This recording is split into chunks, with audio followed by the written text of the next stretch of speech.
Hello, and welcome to Halftime on the Hudson. I'm John Rohr, alongside Corey Grip and Eddie Whitman. Let's start with our hot takes. On Monday, the Houston Rockets released a report which detailed 81 potential missed calls and non-calls from last year's Western Conference Finals Game 7 against the Golden State Warriors. The Rockets believe these missed calls cost them 18.6 points and claim the referees likely changed the eventual champion. Where the 18.6 points figure comes from is anybody's guess, but this audit of the officials is at the very least ill-timed. This report came less than 24 hours after the Rockets' Game 1 defeat to those same Golden State Warriors, a game which was once again littered with refereeing controversy. Ultimately, though, it's time to dispel the notion that the league is in any way, shape, or form skewed or rigged in favor of the Warriors. Sure, Kevin Durant made the weakest move in NBA history, but the Warriors' continued dominance is bad for the league. Just look at TNT's ratings, which are down 12% from last year. Perhaps Houston should look into their 27 straight missed three-point attempts from last year's Game 7, then audit that to see how many points they missed out on. Thank you. Next. The 76ers should trade Joel Embiid. The NBA playoffs are in full swing, and there are plenty of storylines. One of the biggest storylines seems to be surrounding Joel Embiid's knee. It was reported by Bleacher Report that Embiid has been receiving 6 treatments a day during the 76ers' current playoff run, and that his knee soreness has been a problem for some time now. While Joel Embiid dominated the Brooklyn Nets in the first round, the Nets did not have the size to match Embiid and Boban inside the paint. Against the Raptors, Embiid has struggled.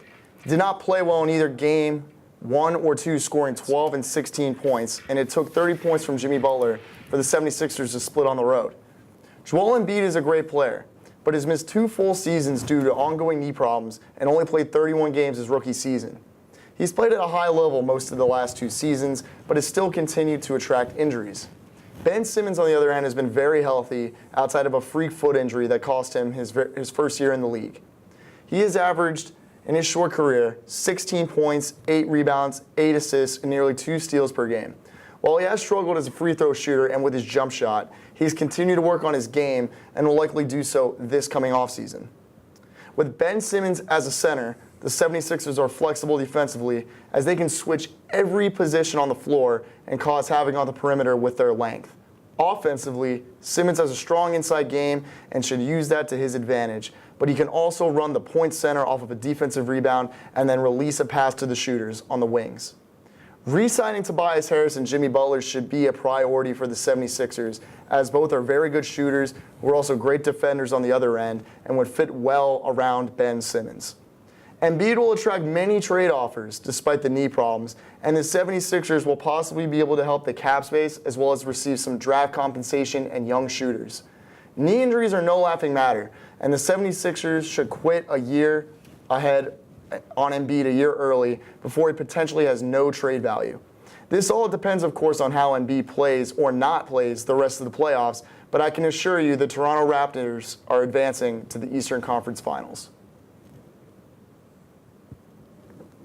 The New York Jets have really struggled in the past few years and have not made the playoffs since 2010. However, this season, the Jets will be back in the playoffs.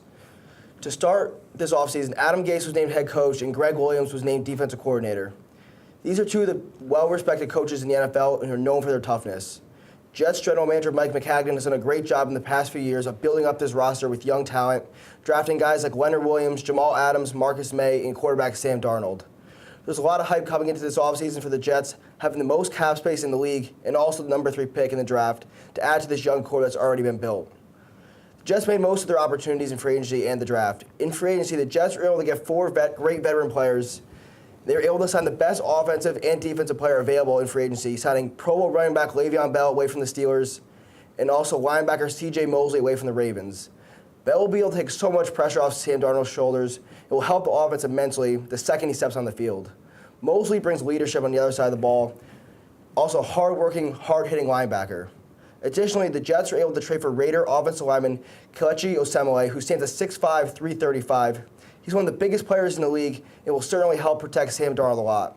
Jamison Crowder may not be the home run sign that everybody was talking about, but he improves the offense a lot, and his presence as a slot receiver really is important. Lastly, the Jets got arguably the best player in the draft, drafting defensive lineman Quinton Williams from the University of Alabama. Darnold, Bell, Crowder, Osemele, Leonard Williams, Quinton Williams, Mosley, Adams. This roster is loaded, and they're ready to return the Jets to the playoffs this season. When we return, Jake DeGruccio will give us our thoughts on the NBA playoffs. Stay tuned.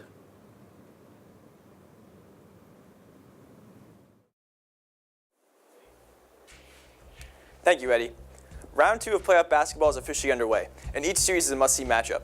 For the first time since 2005, a team led by LeBron James is not among those battling it out for a ring this postseason. His absence has really opened things up for the remaining teams in the Eastern Conference, making this year's playoffs the most competitive we've seen in a while. So with that said, let's dive right into our second round matchups, starting with the Toronto Raptors and the Philadelphia 76ers. Already this series has been the most exciting of this round. Both teams have the leadership, chemistry, and star power to make it to the finals, and I could very easily see these two force a Game 7. Kawhi Leonard has revolutionized this Raptors team from what it was the past few seasons, taking both his and his teammates' games to the next level. On the other hand, Philly's Jimmy Butler and Ben Simmons have made success come easy. When it's all said and done, I gotta go with Toronto to be the one to take this series. Philly's great, but Toronto is simply better. Moving on to the other matchup in the East, the Milwaukee Bucks versus the Boston Celtics. Milwaukee's playoff dominance came to a screeching halt in Game 1, when Boston took the game right on the Bucks' home court. This is a huge victory for the Celtics, as it shows that despite their underperformance in the regular season, they still have what it takes come playoff time. Boston's a team with a lot of postseason experience, and the Bucks need to understand that if they're going to make it past the first round and onward. This matchup's really a toss-up, but I predict the Bucks come out on top. Boston's a great team, but Giannis Antetokounmpo is almost unstoppable. Next, we head to the West, where we got the Denver Nuggets up against the Portland Trail Blazers. Two teams who I don't think anybody expected to be here at the start of the season. The Nuggets came out of nowhere to take the 2 seed this season in the West, but just barely got by the San Antonio Spurs in the first round. As for Portland, they seem to have overcome their old way of being a strictly regular season team. Portland's been known to do everything right up until the playoffs where it all collapses. But not this year. The Trailblazers, despite being the higher seed, upset the favored Oklahoma City Thunder to make it here to face Denver. Looking at the series now, however, I think Denver's going to be the one to go ahead in the Western Conference Finals. Portland may have made it in the past the first round, but I still have my doubts. And last but certainly not least, we have the Golden State Warriors and the Houston Rockets. Two of the most elite offenses in the game today. This series is a shootout, there's no doubt about it. Both teams are either going to live or die by the 3-ball, more so Houston as they lack the defense the Warriors possess. The back-to-back Finals MVP Kevin Durant is completely dominating the way he usually does, and James Harden's supporting cast has been coming up cold as of late. Houston's out for revenge from last year's Western Conference Finals, but to all you Rockets fans out there, I hate to break it to you, but prepare to be disappointed. With all that being said, we're still only about halfway through the second round, so there's still plenty of basketball to be played. That's all I got for tonight. Back to you guys at the desk. Thanks, Jake. Switching gears a little bit, let's talk about the NFL draft. What were you guys' thoughts on the top 5 picks? I thought Kyler Murray's pick was absolutely perfect. You look at what Cliff Kingsbury wants to run with the Cardinals is what he ran at Texas Tech, Texas A&M, an air raid style offense, and for that you need a mobile quarterback who can really deliver the ball down the field. It helps that he is very mobile because the Cardinals' offensive line is atrocious.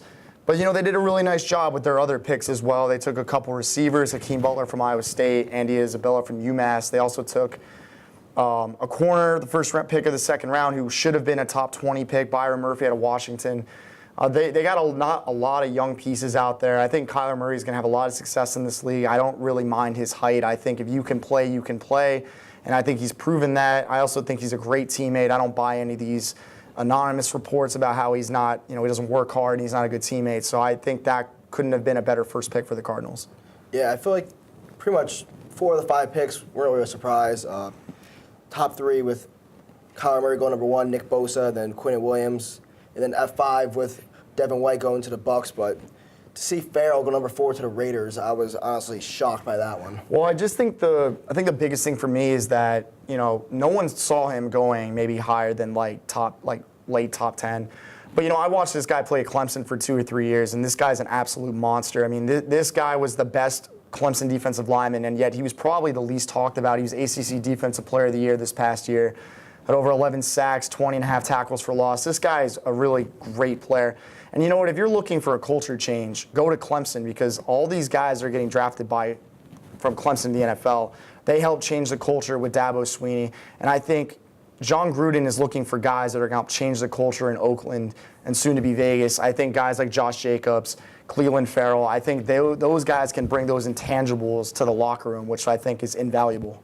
Yeah, and pretty much it went chalk for the most part, except for that pick. But I guess the Raiders got the guy they wanted, so I think every team pretty much addressed their needs in the top 5, I would say. So going back to Arizona real quick, how do you think they handled the Josh Rosen situation? I thought for me, I didn't really think Arizona handled it really professionally at all. I think they should have traded Rosen a long time ago. I think they were trying to get leverage because I don't even think the Cardinals were sure that they wanted to draft Kyler Murray until the day of the draft. I think they went back and forth a lot on it. I think there were people in the organization that were split. But in this league, you have to win with great quarterback play. And I was never really a big fan of Rosen coming out of UCLA, and I think his rookie season kind of backed that up. Now, he didn't have a lot of help around him, but I was never really a fan of his game, and I just think he doesn't really fit what Cliff Kingsbury wants to do. But it could have been handled a lot better. They should have just told Rosen to stay away from the team if they were going to trade him, or if they weren't going to trade him, just keep him around. There's just too much back and forth instead of just coming up with one concrete answer. I'll agree with that, but I'll go to Rosen's side. I think Rosen actually handled it really professionally. Like, most guys would not show up to mini camp or whatever it was to work out with his teammates when he knew he wasn't going to be playing. And also, he issued a statement on social media saying how he thanked the Cardinals.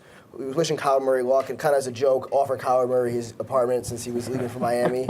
But I agree with you. I think the Cardinals could have handled it much better, but I really don't think they knew they were picking Kyler to the day of the draft. I completely agree with you. I'm on Rosen's side. I don't think Rosen did anything wrong. He continued to work hard, continue to communicate with his teammates. That's all you really can do as a quarterback, put in that kind of position, or any player for that matter. So I thought he handled it as professionally as he could have. So who would you say would be the biggest loser from the draft? Has to be the Giants, right?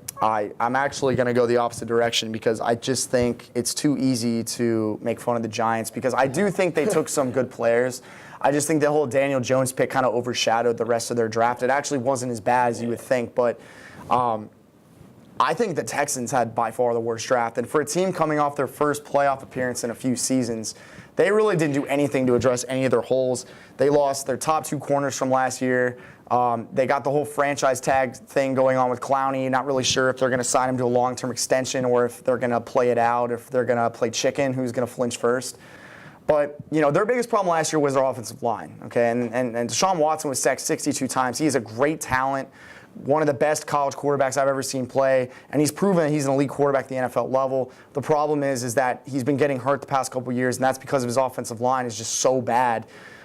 They drafted 2 tackles from Northern Illinois and Alabama State. Now, I'm not, I'm a big college football fan, but I've never heard of these 2 guys, and I know they have upside but like the Alabama State tackle, that was a bit of a reach for a first-round pick.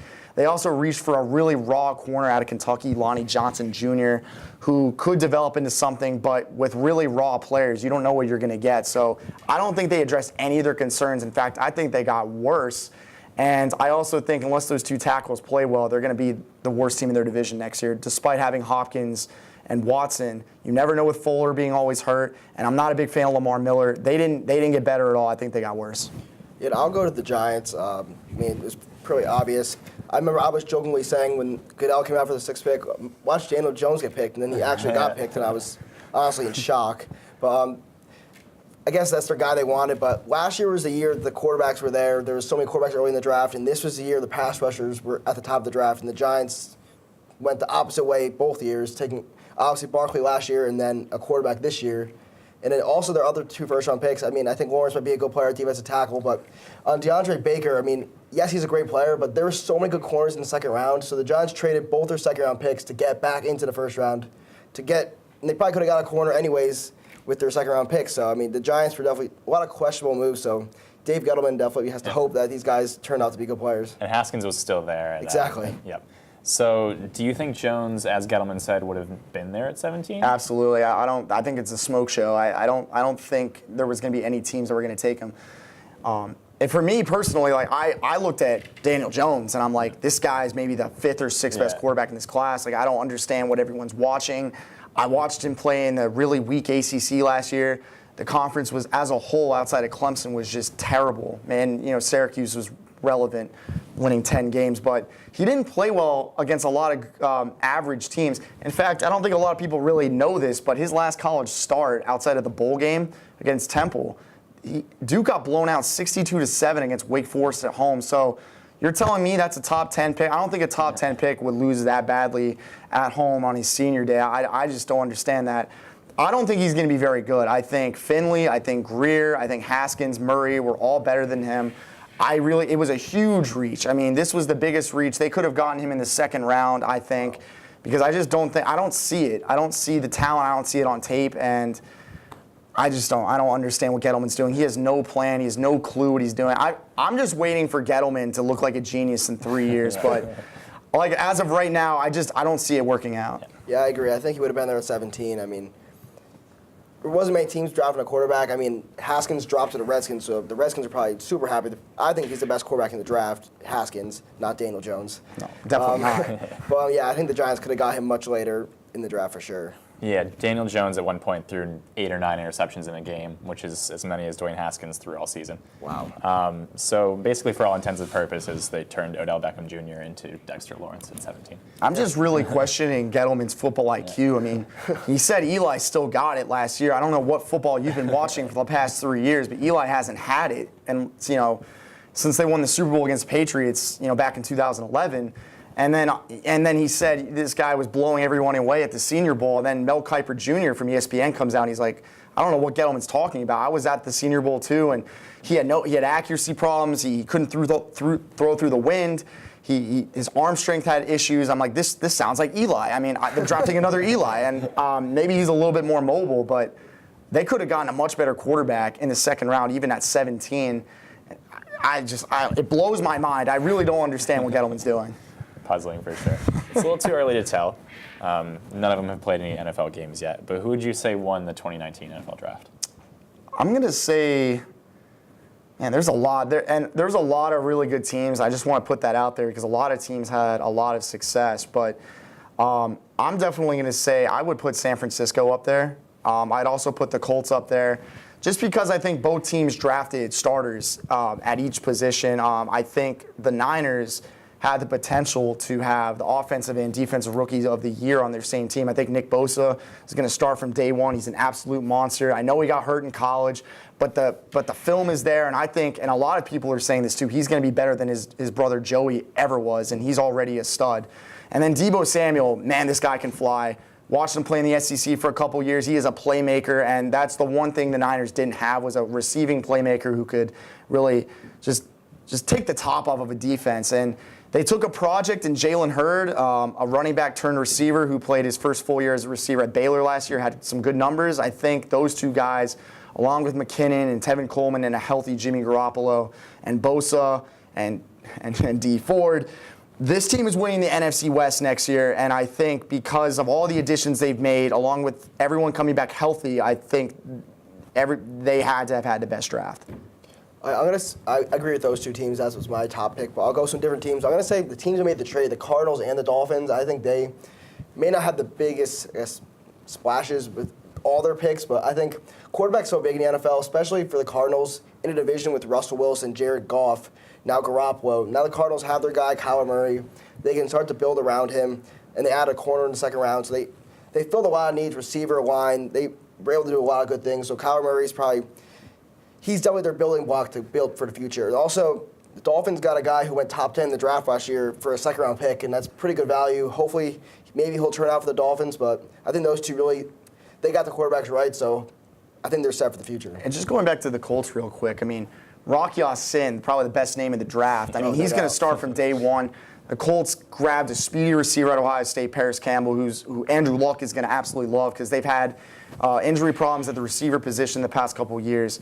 And then they took a defensive end from TCU who will likely start for them. They've added a lot of depth and a lot of skill. And the Colts, everyone keeps saying they're the next Patriots, and man, they're looking like it right now. They're building depth at every position.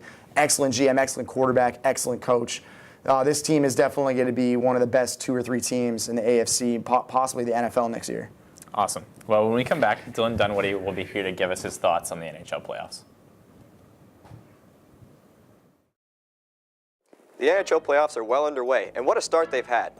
With the playoffs being as crazy as they have been, I think now would be a good time to look at the current playoff picture. In the East, the Carolina Hurricanes surprisingly have a 3-0 series lead over the New York Islanders. The Isles, coming off their sweep of the Pittsburgh Penguins, have seemed to hit a brick wall when it comes to offense. This could have been seen in the regular season when their touted best defense in the NHL carried their anemic offense. Now that their defense is starting to show cracks, the weaknesses are starting to glare much more.